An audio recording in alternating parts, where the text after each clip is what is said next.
Welcome student.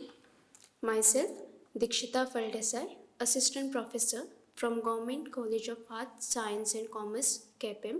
Program Bachelor of Science, Subject Botany, Semester 4, Course Code BOS 102, Course Title Herbal Technology. Title of the unit, Unit 2, Pharmacognosy, Module name, Plant Morphology and Organoleptic Characters, Biological Source, Chemical Constituents and Medicinal Uses of the Periwinkle, that is of Catharanthus roseus. Module number 21. Outline. So in this module we are going to study about the plant morphology and organoleptic characters as well as the biological source, chemical constituent and medicinal uses of periwinkle, that is of Catharanthus roseus. Learning outcome. At the end of this module, the learner will be able to describe the characteristics of Catharanthus roseus, also will be able to give the biological source and organoleptic characters of periwinkle, that is of Catharanthus roseus. The learner will also be able to explain the chemical components of periwinkle, and he will be in a position to list out the uses of periwinkle. Periwinkle, the botanical name of this plant is Catharanthus roseus. It belongs to the plant family Apocynaceae. Locally, it is called as periwinkle. Now we'll see the morphological and organoleptic characters of periwinkle. Type. Now this periwinkle, it is an erect, ever-blooming, perennial herb. Size. Usually the size of this plant, that is of periwinkle, it varies from 0.5 to 1 meter in length. Stem is erect, cylindrical, branch, purple or light green in color. Leaves.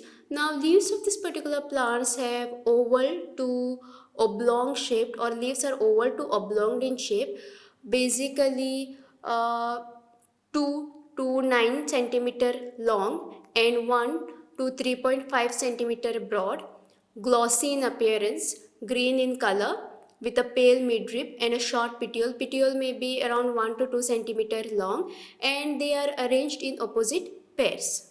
Flowers, white to dark pink with a darker red center. They are hermaphrodite and are pollinated by bees. Hermaphrodite meaning this plant contains both the male and female reproductive organ. Fruits. Each fruit is made up of 1 to 2 narrow cylindrical follicles, and this follicle contains numerous black seeds. Now the size of these follicles may vary from 2 to 4 centimeter. Usually it is between 2 to 4 centimeter. Organoleptic characters. The taste is bitter, and odor, the plant is odorless. Biological source. The biological source of Catharanthus roseus is the dried whole plant. Now coming back to chemical constituents, this Catharanthus roseus, it possesses carbohydrate, flavonoids, saponins and alkaloids. Now out of these, alkaloids are the most potentially active chemical constituents of this plant. Now, around 400 alkaloids are present in Catharanthus roseus, and these alkaloids which are present in the plant, they are used for different purposes, such as mostly or most commonly they are used as pharmaceuticals, agrochemicals, flavor and fragrance, ingredients, food additives and in pesticides. Besides the alkaloids like actinue, plastidermic, vinblastine, vincristine, vindicine, vindyline, tabarsone, etc. These alkaloids are mainly present in the aerial parts of the plant, whereas ajmalicin, then vincin, vinamine, rubezin, rasparine, catharanthine, these alkaloids are mostly present in the roots and the basal stem of the plant. Coming to the medicinal uses, this plant is used in the treatment of Hodgkin's diseases. Now this is a type of lymphoma which is a blood cancer that starts in the lymphatic system.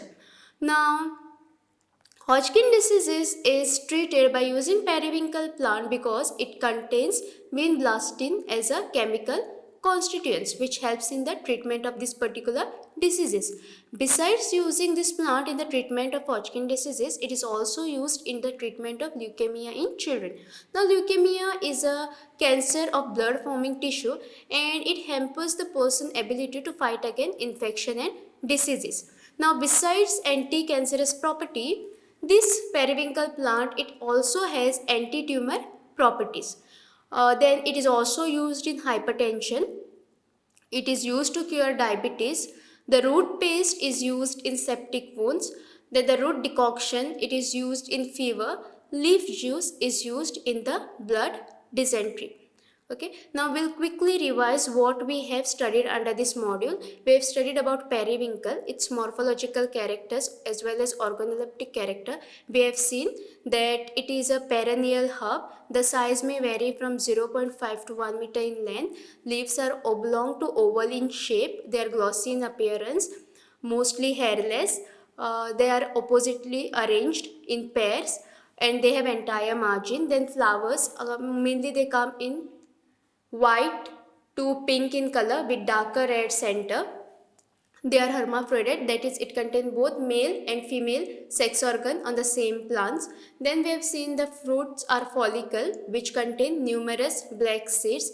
Then the biological source of Catharanthus roseus is the whole plant, the dried whole plant. The chemical constituent, it contains alkaloids, flavonoids, carbohydrate, etc., out of which alkaloids are the potentially active chemical constituent. And these alkaloids which are present in the plants, they are used for numerous purposes, like they are used in pharmaceutical, agrochemical industry, etc.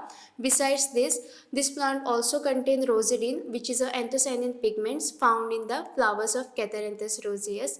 Then we have seen the medicinal uses. It is used in the treatment of Hodgkin diseases. I have explained you all what do you mean by Hodgkin diseases. Also, it is used in the treatment of leukemia in children, used in hypertension. It also has anti-tumor properties along with anti-cancerous properties. Besides this, it is used in curing diabetes. The root paste is used in septic wounds. Then the decoction of the root is used in fever, and leaf juice is used in the bloody dysentery. References on this topic. For more information on this topic, you can go through this slide. Thank you.